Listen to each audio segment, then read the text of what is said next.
In a previous lesson, we performed steps 1, 2, 3, and 5 on SOP, Standing Operating Procedure 003.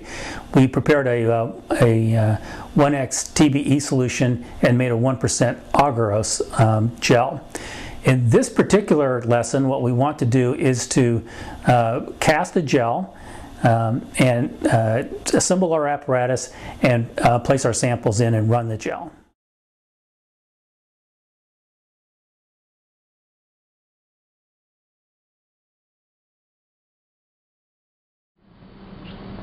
First, we assemble the gel apparatus, making sure our tray is inserted properly. There's a set of small notches for the comb. We add 2 buffer dams at either end. These are going to be used to cast the gel. And finally, we place our comb in. The comb is going to be used to create some small wells that are used for sample placement. Once our apparatus is assembled, we're going to pour our melted agarose gel. Now, if we have 100 milliliters of gel, and so if we use a 25 milliliter pipette, we can pipette 20 mils and make 5 gels. For a lot of routine lab work, it's okay simply to pour approximately 20 to 25 mils of gel solution into the apparatus. We want to be very careful that we don't have any bubbles on the surface. As you can see, the surface is completely free of bubbles. There's no bubbles around the combs, there's no bubbles around the edges. All of those will affect the performance.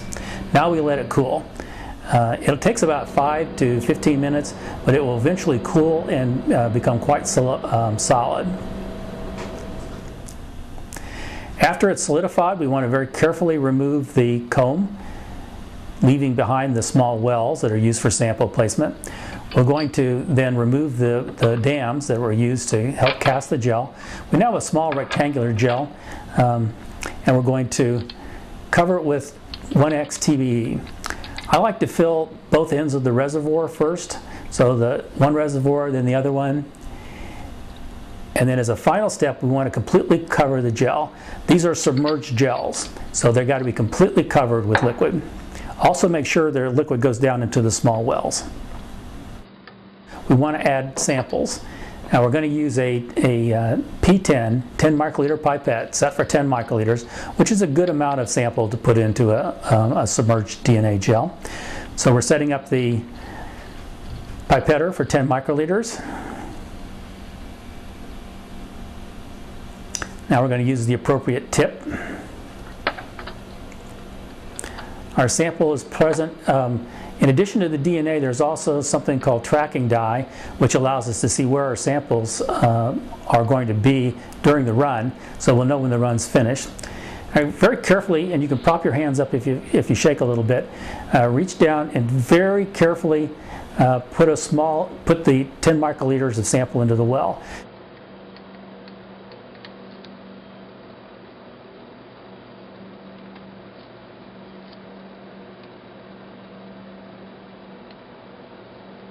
Now we're filling the next well. We want to be very careful not to get any bubbles, and we typically only go down to the first detent when we add samples in this way. Now you can see there's 2 samples that are present in those 2 wells. The blue tracking dye helps to keep the sample in the liquid well. And now we're going to come in and add, so you can see close up, the addition of a 3rd sample. We want to get no bubbles. And we don't want to pierce down through the bottom of the gel. We want to put it right directly into the well. Then we attach the electrode cover. This is a safety cover that keeps us from electrocuting ourselves. And then the electrodes go to the transformer power supply, red to red, black to black. This is DNA, which is a negatively charged molecule, and so it wants to go towards the positive or red pole.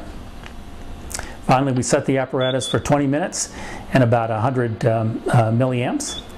And then push the start button.